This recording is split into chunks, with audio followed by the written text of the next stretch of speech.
Welcome to yet another interesting edition of The Verdict. Your host, I'm Patrick Soko.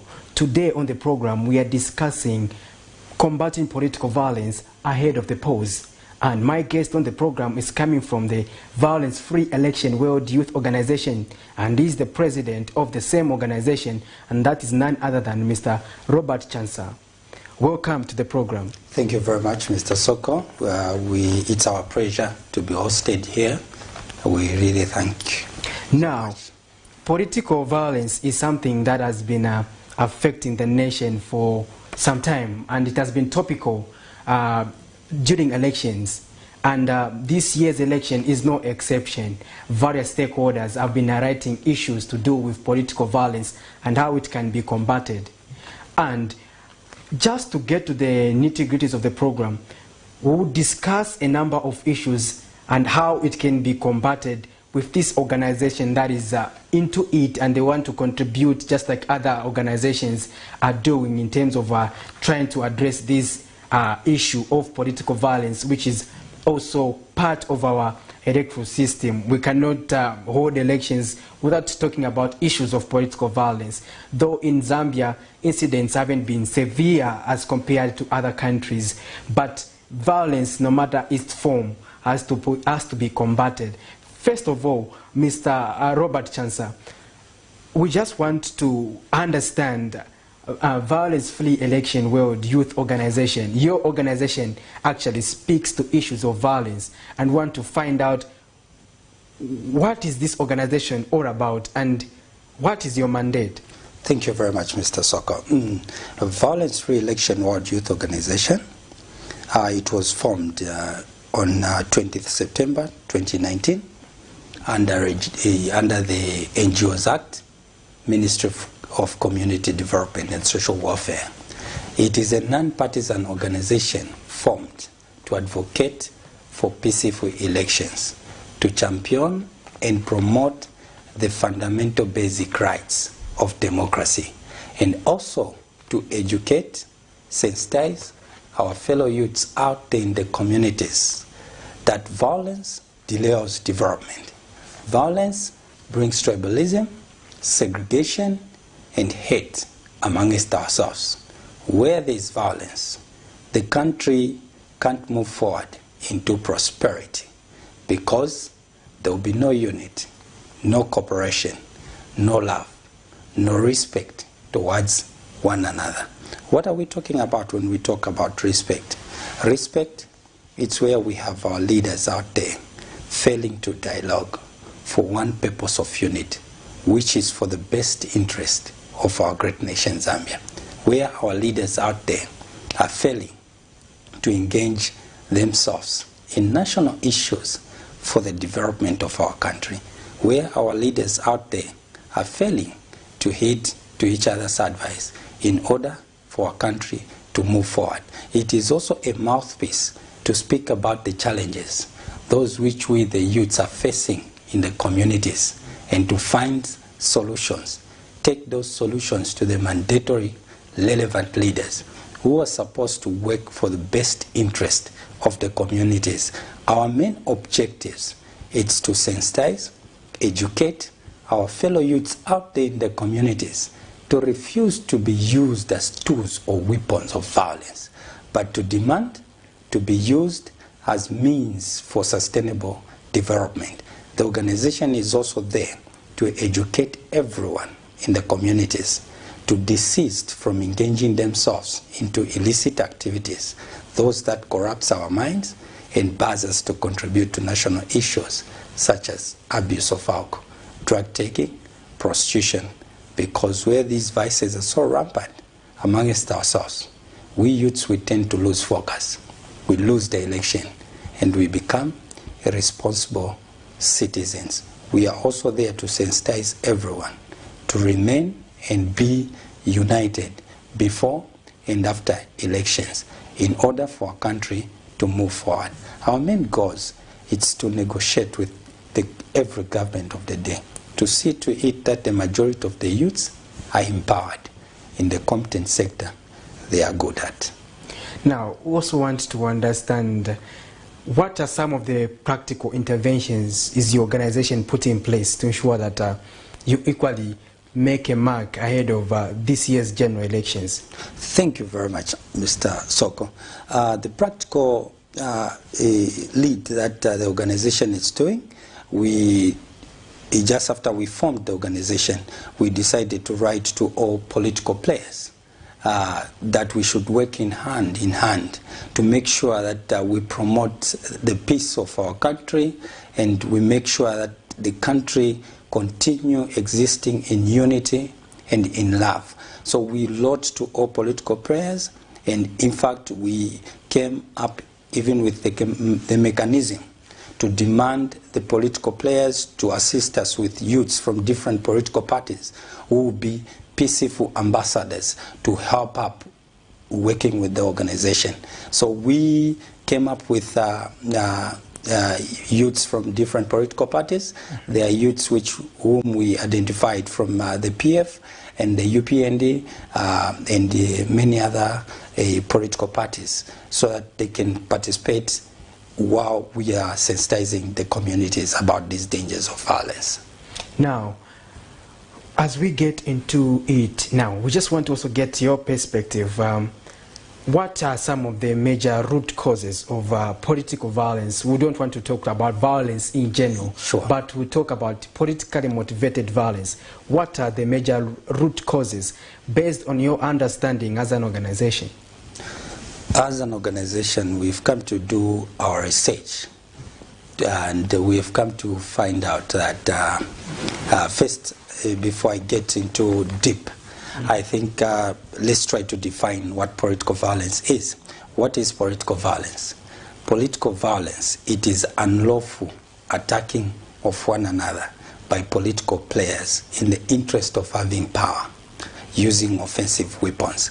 So political violence mostly has been perpetrated by our political players, who happens to be our leaders. We've come to find out that our political players have stopped abiding to the Constitution of Zambia, on what the Constitution enshrines for one to be voted in a public office, or for one to be sent in a public office. They have stopped abiding to it, and they've decided to adopt violence as a tool or a way to usher them to get to be serving in public offices. Now, we have seen violence is usually being perpetrated by the political party youth wings.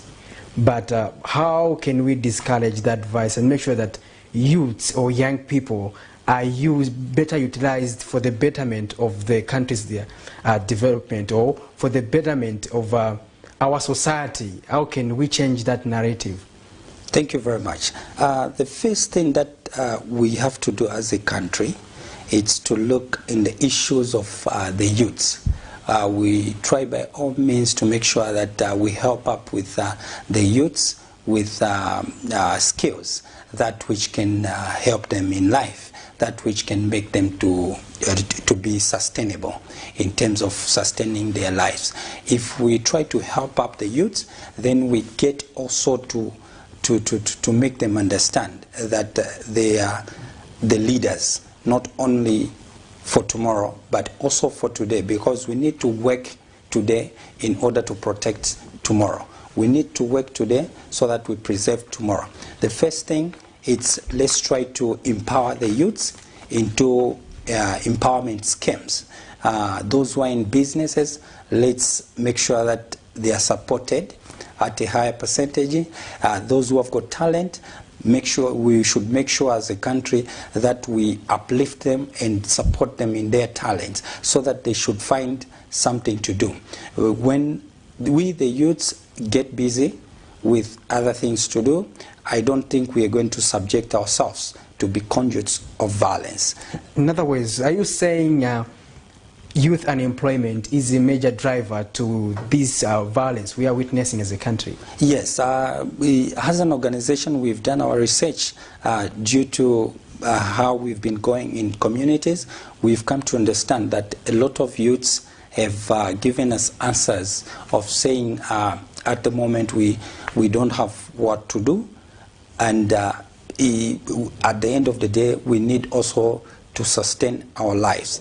Despite that, the organization is doing its best to discourage the youths to have that trade of saying we don't have what to do. We get to educate them also to take advantage of the empowerment schemes that the government has put in place to make sure that they regroup themselves into the groupings and appeal, because we've got a lot of empowerment schemes under Ministry of Youth and Sports, these other institutions, even Ministry of Development and Community. There are also some empowerments, Kalumbila empowerment scheme. So we have, as an organization, we have also taken an advantage to make sure that we sensitize the youths over this empowerment scheme so that they should apply for them to find something to do, because they've given us issues of saying we don't have employment. So this is what we've come to understand as an organization, and we are really helping much in these areas to make sure that we sensitize the youths. Well, our dear listeners, in case you are just joining us, we are discussing political violence ahead of the general elections. And my guest on the program is Violence Free Election World Youth Organization President Robert CHANSA. We are discussing issues pertaining to violence, and you can also give your comment on our Facebook page on the comment section there, in case you also want to contribute as regard what you think is contributing to the issues of political violence we are witnessing in the country. And getting back to our topic of discussion, recently we witnessed an incident of intra-party violence witnessed in in the major political party, the ruling party, involving the youth wings. Sure. So I'm sure you are privy to that, but what is your advice on that? Thank you.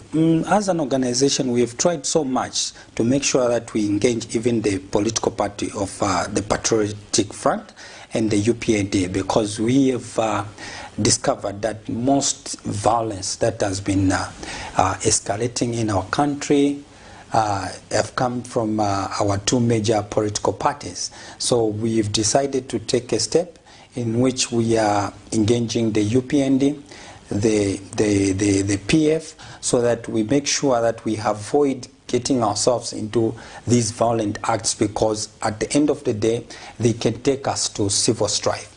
So violence should not be condoned. In fact, even the last violence that we had at Secretariat there, we had taken chance to even visit the group of the Karimanshis group, while just there at Central, to wanting to get to understand what transpired. And also we visit the other group and the leadership of PF, so that we see the way forward on how we can harmonize. We have to make sure that we come and see to it that this should not condone, because we are one people. There is no way we should allow violence to divide our country. Thank you. Well, our dear listeners, we will be discussing more issues pertaining to political violence, but just now we'll take a short break.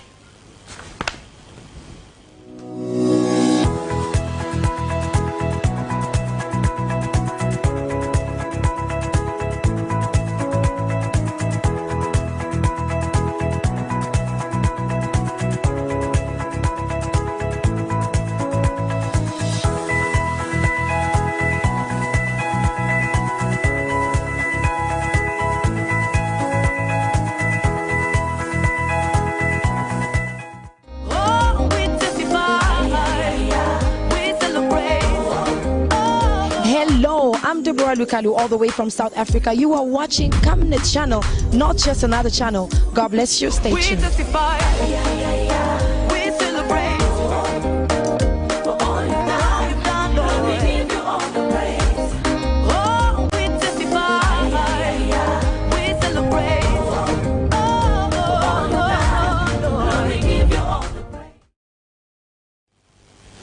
Welcome back. Thank you for staying tuned.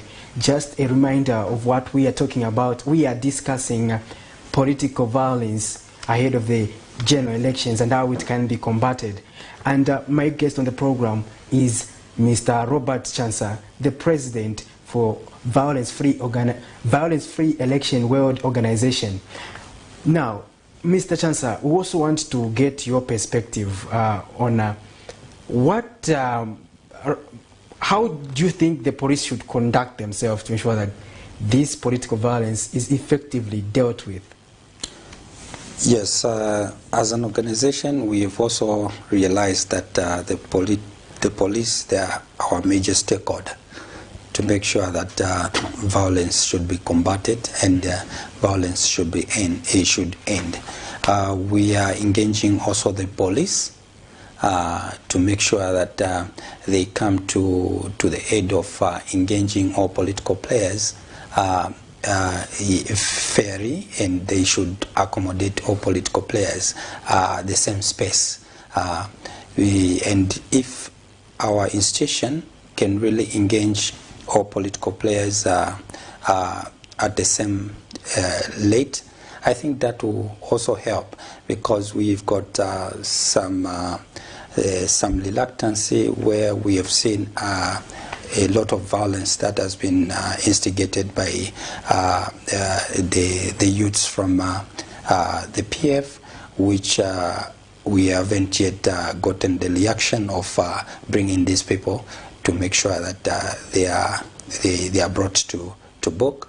And also some other incidents of violence has been perpetrated by the UPND. Also, we witnessed there are a lot of incidents that we have witnessed that people who had instigated the same vices are not yet brought to book. So we are urging and we are appealing, and mostly we are getting to engage the police that they should make sure that any person who abrogates the law, any person who has instigated violence should be brought to justice without looking the political affiliations and without looking from the society he is coming from. So I think that will help us much, and I think the police should they should have this challenge of making sure that they accord an opportunity to sit our major political parties down. They should make sure that before we get to vote, they should conduct even a workshop so that we can talk about these issues. We can urge our political leaders from both sides that we must make sure that we exhibit some tolerance amongst one another, because lack of tolerance also has created mostly these violences that have escalated in our country. Now, the issue of the Public Order Act is something that has also been attributed to bringing differences in as far as warding meetings is concerned, where you'd find the police refuse the opposition to get a permit, and they go ahead with the meeting and they end up crashing and making with other political party cadres. How do you anticipate the implementation of the Public Order Act to minimize such incidents? Thank you very much. As an organization, first we recommend the work and the efforts that the police are doing. The men and women in uniform, they are doing a great job, and they are doing a tireless job. All that we need is us stakeholders now to assist them, especially to the political players who have really disrespected the men and women in uniform. If the political players who get to respect the mandate of the police, if political players will get to understand that the police, they are the institution that is mandated to maintain law, peace and order, then that will be a milestone for us. And also the police, when it comes to a Public Order Act, I think they really have to make sure that they see to it that they work to all stakeholders. They should make sure that they get to all political players to make sure that they help them also in terms of if they want to engage themselves into meetings. They should make sure that they should be available for all stakeholders. Well, our dear viewers, you are watching the first edition of The Verdict. We are discussing combating political violence ahead of the polls. My guest on the program is Mr. Robert CHANSA from Violence Free Election World Youth Organization. Well, now, the issue of violence has always been part of the electoral process, like I earlier indicated in my preamble. Now, an organization like yours, how do you engage the police? While we are still discussing about the police, how do you engage them? Because your efforts would be in vain if you're provided you're not collaborating with institutions such as the police, because they are mandated by the law to ensure public safety and security. Thank you. As an organization, you know, we are eyes of the police, and we are, just as from saying that we are engaging the police, and then we are about just to submit our letter to the office of the Inspector General and sit down to see how we can work in hand to make sure that violence should not condoned during our general elections in August, because being an organization, you know, which is in the community, we are the best people can have good information to help our institution in terms of also executing their mandate to make sure that violence is not condoned. So we are seeking an opportunity to sit down and analyze and see how we can get to work together, because this involves to sit down. We have to sit down and see how, and we need to plan together, because it can't just be a one-sided where we can say that no, we'll do this. We also need to hear from our stakeholder, the police, so that we get to know the boundaries, what to do and what not to do, and also they get to also know that in terms of when we have violence, in case people are insecure, when we bring the report, then the police must make sure that they move in with that report. Well, combating political violence is our topic of discussion today, and this program, dubbed The Verdict, has been dedicated to a number of our stakeholders. But now, during this election period, the program has been dedicated to stakeholders in the electoral process to ensure that we contribute towards holding a free and fair election. As Community TV, peace building, reconciliation is one of our core fundamental principles that we stand for as an institution.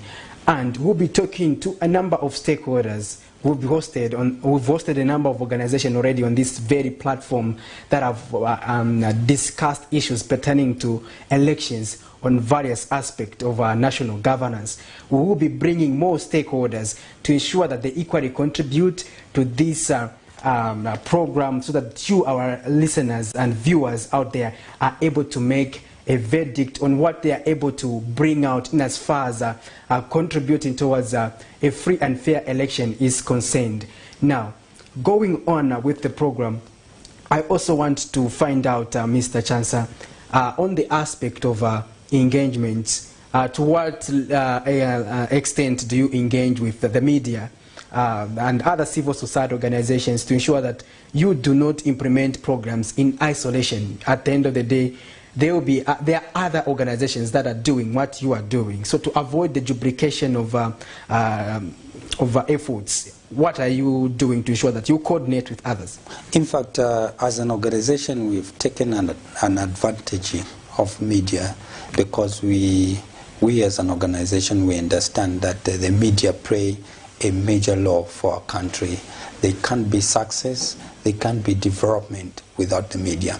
So the first thing that us as an organization have taken advantages of it to get in touch with media stations, and in which we appreciate so much that the media stations have responded greatly to this call of our organization, to our objectives. A lot of media stations, and then we are always on TV, radio programs, and we are always hosted, and then we are also in partner with other organizations which are having the same objectives. So just as tomorrow we'll be hosting our launch against peaceful elections for August at our office there with our other stakeholder, the Anti-Political Violence Association of Zambia, and a lot of other Just a moment, when you say, maybe you need to clarify on that. You say the launch against peaceful election. Is it a launch for peaceful election against or for it is the launch for peaceful elections for August, where we want to appeal to all political prayers and institutions that are mandated to uphold elections, that we should see to it that we match with our objectives fairly, and we execute our objectives fairly. This is the launch that we are going to have, because mostly we thought of the launch should be before the dissolution of Parliament, before the campaign starts.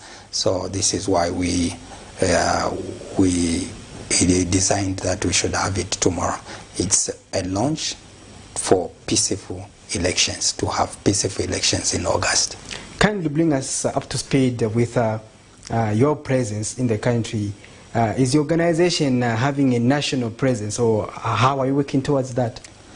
At the moment, we have scored success to be across the country, though other provinces we haven't yet opened offices.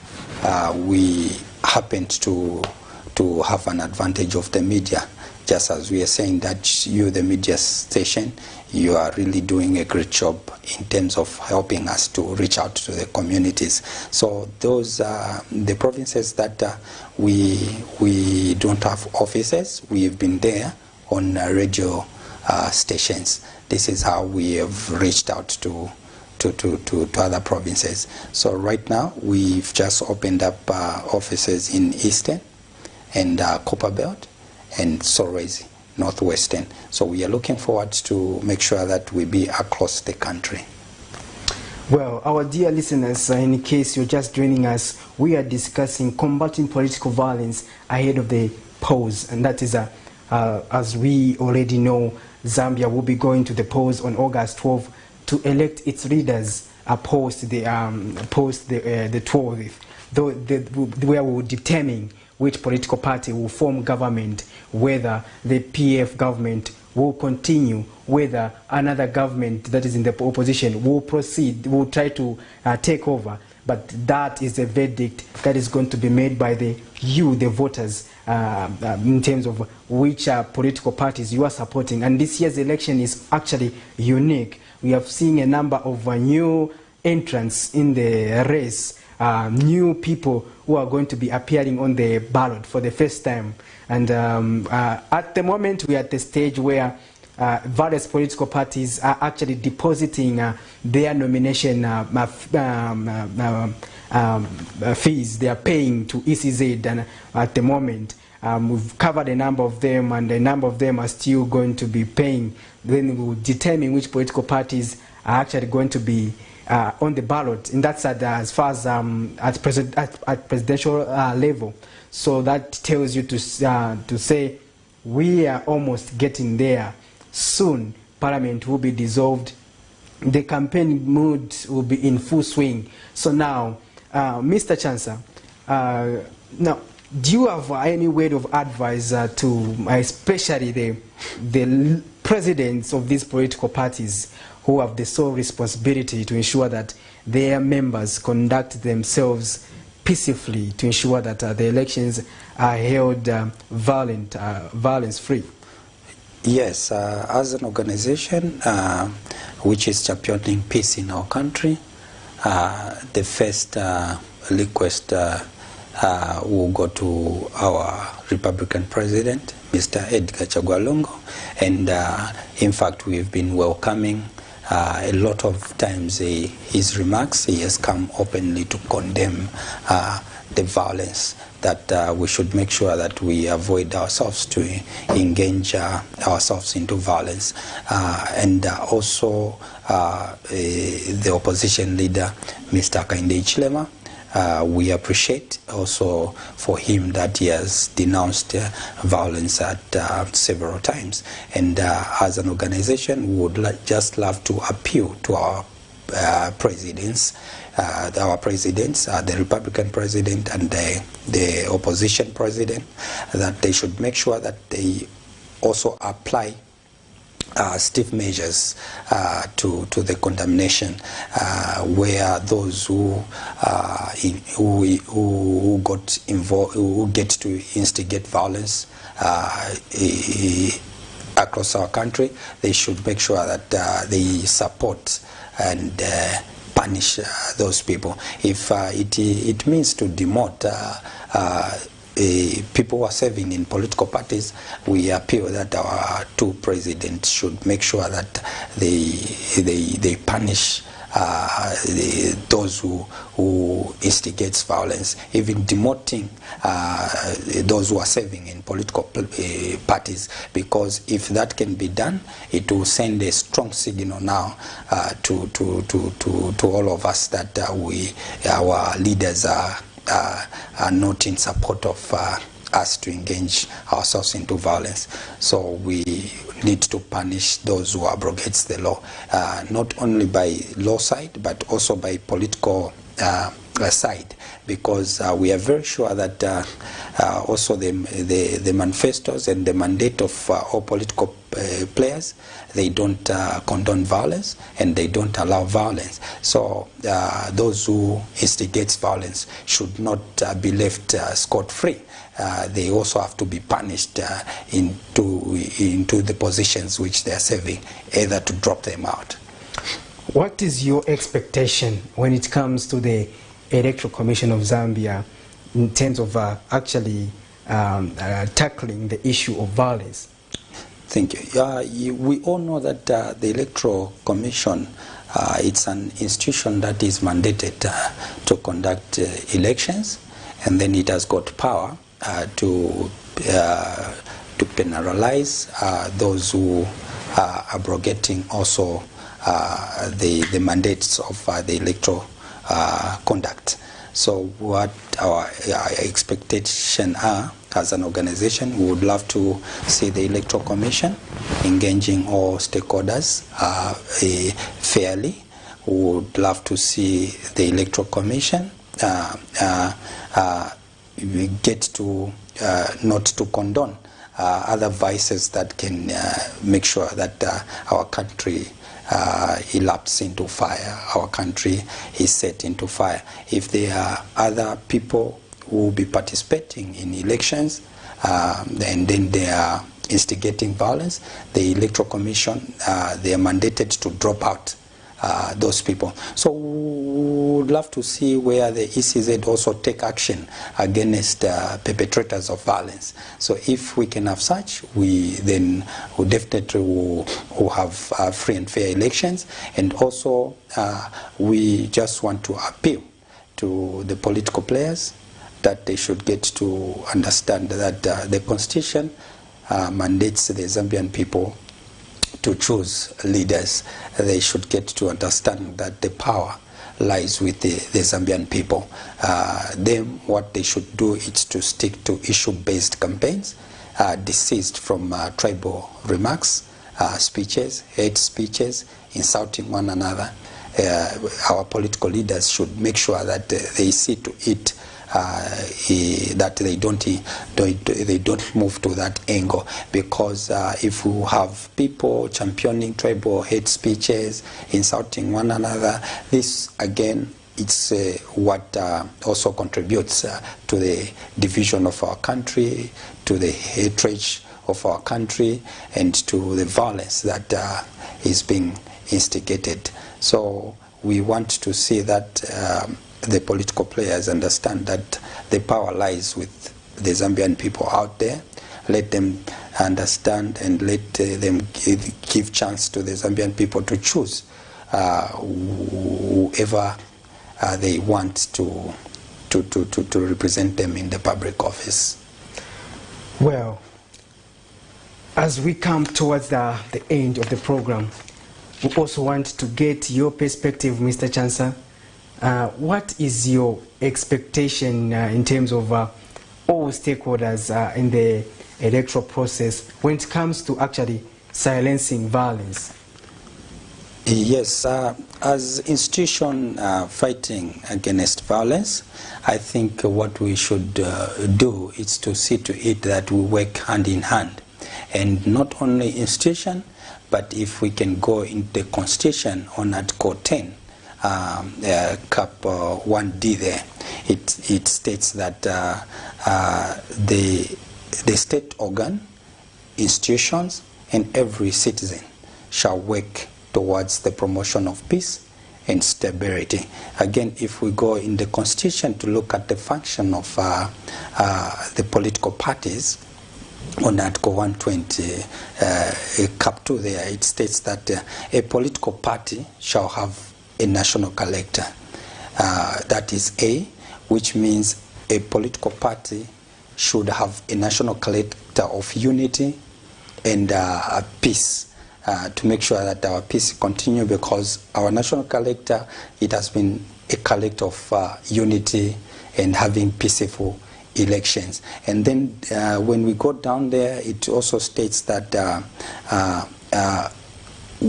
there should be respects of rights to each other, including women and persons with disability.